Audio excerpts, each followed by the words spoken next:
maji sana, lakini nipenda kuzungumza maneno machache haya. Sanaa sio ujinga.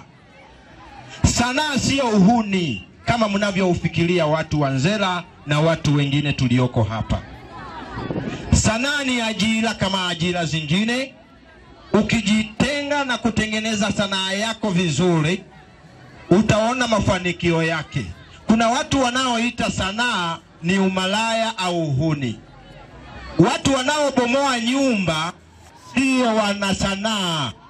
Hata watu ambao tuko kwenye dini tunabomoa ndoa. Kuna watu ambao wanavunja ndoa zao kwa sababu wameingia kwenye sanaa, au wanashindwa kuwaheshimu wazazi wao kwa sababu wameingia kwenye sanaa. Sanaa sivyo hivyo. Huyo mtu yuko katika huluka hiyo. Kwa hiyo usimfanye mtu ambaye anafanya sanaa kwa heshima yake kuvuruga jina la sanaa na kuonekana wahuni. Sisi sio wahuni. Waigizaji sio wahuni. Isipokuwa hata watu ambao tuko mtaani wako wahuni japo hawafanyi sanaa. Hivyo ni tabia ya mtu kuwa muhuni.